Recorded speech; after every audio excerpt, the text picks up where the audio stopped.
दोस्तों, आपका एक बार फिर से हमारे चैनल नोटों में स्वागत है। आज की इस वीडियो में हम आपके लिए क्लास 12th होम साइंस का सिलेबस लेकर आए हैं। इस वीडियो में हम आपको बताएंगे कि मिड टर्म एग्ज़ाम का क्या सिलेबस है, प्री बोर्ड एग्ज़ाम का क्या सिलेबस है, ठीक है, और फिर जो आपका मेन एग्ज़ाम है बोर्ड एग्ज़ाम, उसका क्या सिलेबस है। आपको पता चल गया होगा टर्म 1 और टर्म 2 जो होते थे वो कैंसिल हो चुके हैं। अब आपका एक ही बार एग्ज़ाम होगा, ठीक है। लेकिन आपकी प्रिपरेशन के लिए, आपकी तैयारी के लिए जो है कुछ एग्ज़ाम्स और होंगे, जिसमें आपका होगा मिड टर्म एग्ज़ाम जो आपका सितंबर के बाद करवाया जाएगा, और होगा आपका प्री बोर्ड एग्ज़ाम जो आपका दिसंबर के बाद जनवरी फरवरी के आसपास करवाया जाएगा, ठीक है। तो इस वीडियो में हम पूरा सिलेबस देखेंगे कि मिड टर्म एग्ज़ाम में क्या क्या चैप्टर्स आ रहे हैं, ठीक है। प्रैक्टिकल का जो आपका एग्ज़ाम होगा उसमें क्या क्या करना है हमें, ठीक है। तो पूरी जानकारी आपको इस वीडियो में मिल जाएगी, तो वीडियो ज़रूर से ज़रूर एंड तक देखिएगा। चलिए वीडियो शुरू करते हैं। सबसे पहले आपको पता होगा कि आपका जो होम साइंस का एग्ज़ाम है उसमें से 70 नंबर है सैद्धांतिक यानी थ्योरी के। 70 नंबर का आपको पेपर लिखना होगा और 30 नंबर है आपके प्रैक्टिकल के, ठीक है। आपका पेपर का टाइम 3 घंटे होगा, यहाँ पे दे रखा है। अब देख लेते हैं किस तरीके से जो है सिलेबस का डिस्ट्रीब्यूशन है। सबसे पहले आपकी जो बुक है उसमें 6 यूनिट्स हैं, ठीक है। यूनिट 1 जो है 5 नंबर की आ रही है। आप यूनिट का नाम पढ़ लीजिए, कार्य, आजीविका तथा जीविका। यूनिट 2 जो है पोषण, खाद्य विज्ञान और प्रौद्योगिकी, ये 23 नंबर की आ रही है। यूनिट 3 मानव विकास और परिवार अध्ययन, 10 नंबर का। यूनिट 4 है कपड़े और परिधान, 17 नंबर। यूनिट 5 है संसाधन प्रबंधन, 10 नंबर। और यूनिट 6 है संचार और विस्तार, 5 नंबर। इन सब का टोटल होता है 70 नंबर जो आपका थ्योरी का एग्ज़ाम होगा। 30 नंबर मैंने आपको बता दिया प्रैक्टिकल का एग्ज़ाम होगा।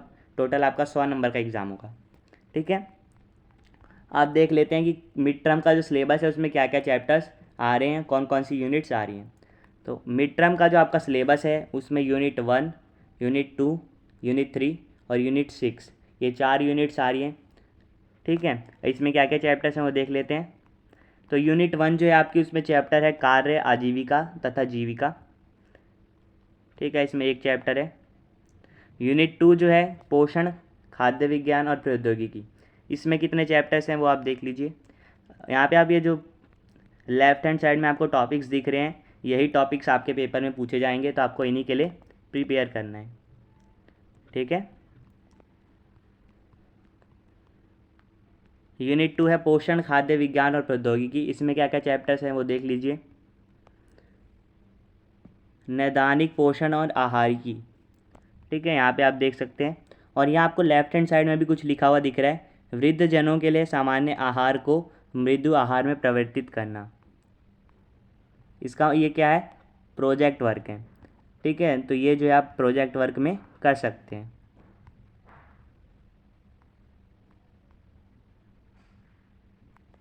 ठीक है। फिर यूनिट 2 में दूसरा कौन सा चैप्टर आ रहा है, जन पोषण तथा स्वास्थ्य। टॉपिक्स आप देख लीजिए, इसमें से भी आप एक प्रोजेक्ट बना सकते हैं। इसमें क्या है, पोषण कार्यक्रमों के लिए पूरक खाद्य पदार्थों को विकसित करना और तैयार करना, ठीक है। तो जो प्रोजेक्ट आपको बनाना है आप इन चैप्टर्स में से भी बना सकते हैं। और कौन सा चैप्टर आ रहा है यूनिट 2 में, खाद्य प्रसंस्करण और प्रौद्योगिकी, इसमें से आप 2 प्रोजेक्ट और बना सकते हैं। एक स्कूल की कैंटीन के लिए अथवा एक मध्याह्न भोजन योजना के लिए एक सप्ताह की व्यंजन सूची की योजना बनाना। तो मिड डे मील जो आपका होता है स्कूल्स में या स्कूल की जो कैंटीन है उसके लिए आपको एक हफ्ता की व्यंजन सूची यानी कि मेन्यू बनाना है, ठीक है। तो ये आप एक प्रोजेक्ट बना सकते हैं। चौथा इसमें एक प्रोजेक्ट और है, एक संसाधित खाद्य उत्पाद का डिज़ाइन बनाना, उसे तैयार करना और उसका मूल्यांकन करना, ठीक है। तो ये जो थे प्रोजेक्ट वर्क थे इस चैप्टर में। एक और चैप्टर है इस यूनिट में, यूनिट 2 में, खाद्य गुणवत्ता और खाद्य सुरक्षा। टॉपिक्स आप देख लीजिए, इसमें भी आप एक प्रोजेक्ट बना सकते हैं। खाद्य अपमिश्रण के लिए गुणात्मक परीक्षण, शुद्ध घी, चाय पत्ती, साबुत काली मिर्च, हल्दी पाउडर, दूध, हींग, ठीक है। तो जो मिलावट होती है उसको चेक करने के लिए परीक्षण करना, ठीक है। तो ये वाला भी प्रोजेक्ट आप बना सकते हैं। तो यूनिट 2 में ये सभी चैप्टर्स थे। अब यूनिट 3 जो है उसमें देख लीजिए, पहला चैप्टर है प्रारंभिक बाल्यावस्था, देखभाल और शिक्षा। एक और चैप्टर है इसमें बच्चों, युवाओं और वृद्धजनों के लिए सहायक सेवाओं, संस्थानों और कार्यक्रमों का प्रबंधन, ठीक है। तो ये 2 चैप्टर्स हैं इसमें। इसमें भी आप एक प्रोजेक्ट बना सकते हैं। स्थानीय रूप से उपलब्ध और देसी सामग्री का उपयोग करके बच्चों के लिए कोई एक खिलौना तैयार करना, या आप ये वाला प्रोजेक्ट बना सकते हैं। समुदाय में बच्चों, किशोरों, वयस्कों के लिए सामाजिक रूप से प्रासंगिक संदेशों को संप्रेषित करने के लिए शिक्षण सहायक सामग्री तैयार करना और उसका उपयोग करना। तो ये जो प्रोजेक्ट्स आप देख रहे हैं लेफ्ट हैंड साइड में, इनमें से आप कोई सा भी प्रोजेक्ट जो है बना सकते हैं। तो यूनिट 3 में इतने ही चैप्टर्स थे। यूनिट 4 जो है संचार और विस्तार, उसमें कौन सा चैप्टर है? विकास, संचार और पत्रकारिता। तो इसमें एक ही चैप्टर है। तो ये जो मैंने आपको चैप्टर्स बताए, जो यूनिट बताई, यहाँ पे आप देख लीजिए वापस से एक बार। यूनिट 1 जो है उसमें पहला ये चैप्टर है कार्य, आजीविका तथा जीविका। इसमें कोई प्रोजेक्ट वर्क का यहाँ पे नहीं दिया गया। सेकंड चैप्टर है पोषण, और सेकंड यूनिट है पोषण, खाद्य विज्ञान और प्रौद्योगिकी। इसमें चैप्टर है नैदानिक पोषण और आहारिकी। इस पर एक आपको प्रोजेक्ट बनाने का मौका दे रखा है। ये वाला प्रोजेक्ट जो आप बना सकते हैं, ठीक है। फिर एक और यहाँ पे चैप्टर है जन पोषण तथा स्वास्थ्य। इसमें भी आपको एक प्रोजेक्ट बनाने के लिए दिया गया है, ये आप प्रोजेक्ट बना सकते हैं। फिर यूनिट 2 में एक और चैप्टर है खाद्य प्रसंस्करण और प्रौद्योगिकी। इसमें आपको 2 प्रोजेक्ट दिख रहे होंगे लेफ्ट हैंड साइड में, तो इनमें से भी आप एक बना सकते हैं, ठीक है। तो आपको जो प्रोजेक्ट बनाना है प्रैक्टिकल एग्जाम के लिए, वो यहाँ पे जो चैप्टर्स है इसमें उसके लेफ्ट हैंड साइड में आपको दिख रहे होंगे। इनमें से आप कोई सा भी प्रोजेक्ट बना सकते हैं, या इसके अलावा अगर आप कुछ बनाना चाहते हैं तो भी आप बना सकते हैं, ठीक है। फिर एक और चैप्टर था खाद्य गुणवत्ता और खाद्य सुरक्षा। इसमें भी आपके लिए एक प्रोजेक्ट यहाँ पे दिया गया है। फिर आती थी यूनिट 3, जिसमें फर्स्ट चैप्टर है प्रारंभिक बाल्यावस्था देखभाल और शिक्षा। इसमें कोई आपको प्रोजेक्ट नहीं दिया गया। फिर सेकंड है बच्चों, युवाओं और वृद्धजनों के लिए सहायक सेवाओं, संस्थानों और कार्यक्रमों का प्रबंधन। इसमें आपको एक प्रोजेक्ट वर्क दिया गया है, ठीक है। 2 आपको दिए गए, इसमें से भी आप एक कोई सा बना सकते हैं। फिर लास्ट जो हमारी यूनिट आ रही है मिड टर्म एग्जाम में, वो है यूनिट 6 संचार और विस्तार। इसमें कौन सा चैप्टर है? विकास, संचार और पत्रकारिता।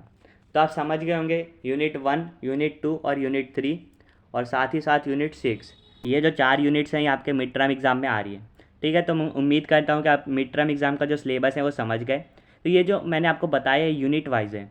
अब हर यूनिट में, किसी यूनिट में 1 चैप्टर है, किसी में 2 हैं, किसी में 4 हैं। तो चैप्टर्स आप इसमें देख लीजिए, चैप्टर भी मैंने आपको बता दिया। और साथ ही साथ यहाँ पे लेफ्ट हैंड साइड में क्या बता रखा है कि प्रोजेक्ट। अब इसमें से अगर प्रोजेक्ट बनाना चाहते हैं इन चैप्टर्स में से, तो क्या बना सकते हैं, ठीक है। तो दोस्तों उसके बाद बताया गया है कि 30 सितंबर 2022 तक जो है आपका मिड टर्म एग्ज़ाम का जो सिलेबस है पूरा करवा दिया जाएगा। 30 सितंबर के बाद जो है कुछ दिनों बाद आपका मिड टर्म एग्ज़ाम होगा, जिसका जो सिलेबस है वो मैंने आपको बता दिया, ठीक है। यूनिट 1, यूनिट 2, यूनिट 3 और यूनिट 6, ठीक है। ये आपके मिड टर्म एग्ज़ाम में आएंगे। तो इनका जो है 30 सितंबर तक कंप्लीट हो जाएगा सिलेबस।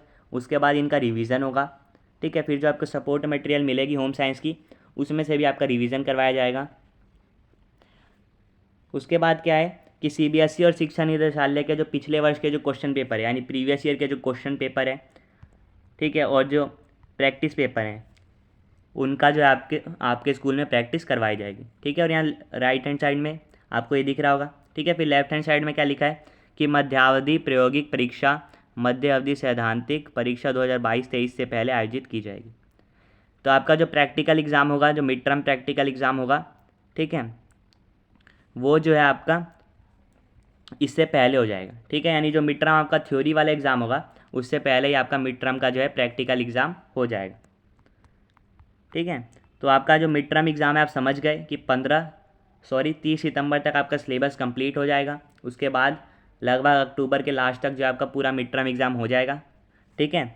और मिड टर्म एग्ज़ाम से पहले आपका प्रैक्टिकल एग्ज़ाम हो जाएगा होम साइंस का, ठीक है।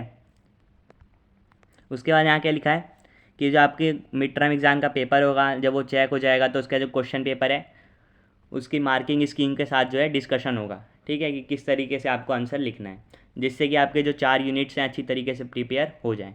तो जैसे ही आपके ये सब काम हो जाते हैं, आपका मिड टर्म एग्ज़ाम हो जाता है, आपका मिड टर्म का प्रैक्टिकल एग्ज़ाम हो जाता है, ठीक है, आपका क्वेश्चन पेपर भी डिस्कस हो जाते हैं। उसके बाद आपको 2 यूनिट्स जो बच रही हैं, यूनिट 4 और यूनिट 5, ये करवाया जाएगा।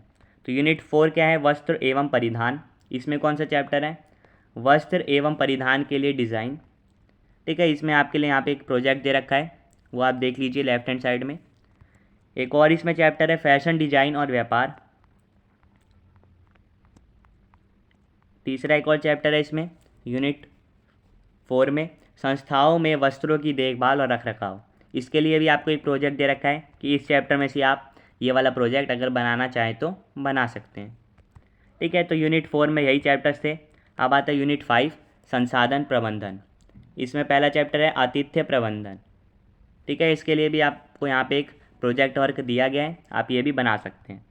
दूसरा इसमें आता है उपभोक्ता शिक्षा और संरक्षण। इसके लिए भी यहाँ पे एक प्रोजेक्ट वर्क दिया है, आप देख लीजिए। ठीक है, तो ये जो आपका सिलेबस है अभी जो मैंने आपको बताया यूनिट 4 और यूनिट 5 के चैप्टर्स, ये आपका मिड टर्म एग्ज़ाम के बाद होंगे। और ये जो पूरा आपका कंप्लीट सिलेबस है ये 15 दिसंबर 2022 तक जो है कंप्लीट करवा दिया जाएगा। ठीक है, उसके बाद बस आपका रिवीजन ही होगा, फिर आपका प्री बोर्ड एग्ज़ाम होगा 2022 और 23 का। वहाँ पे वही चीज़ें यहाँ पे लिखी गई हैं कि प्री बोर्ड एग्ज़ाम होगा और प्री बोर्ड का जो क्वेश्चन पेपर है वो अच्छी तरीके से आपके साथ डिस्कस किया जाएगा, मार्किंग स्कीम के साथ कि किस तरीके से आपको आंसर लिखना है, किस पॉइंट के कितने नंबर मिलेंगे। ठीक है, अच्छी तरीके से, क्योंकि जो प्री बोर्ड का पेपर का पैटर्न है और जो बोर्ड एग्ज़ाम का पेपर का पैटर्न है दोनों बिल्कुल सेम है। ठीक है, तो इससे आपकी बोर्ड एग्ज़ाम की अच्छी तरीके से प्रैक्टिस हो जाएगी। उसके बाद यहाँ पे आपको लेफ्ट हैंड साइड में क्या दिख रहा होगा कि प्री बोर्ड का जो प्रैक्टिकल एग्ज़ाम होगा, ठीक है, वो भी होगा आपका 15 दिसंबर के बाद। ठीक है, और जो प्रोजेक्ट वर्क है उसका आपका अभ्यास करवाया जाएगा, उसका रिवीजन होगा। और जो प्रैक्टिकल एग्ज़ाम है उसमें जो वाइवा के क्वेश्चंस आ सकते हैं उनकी भी आपकी प्रैक्टिस करवाई जाएगी, यही बात यहाँ पे लिखी गई है।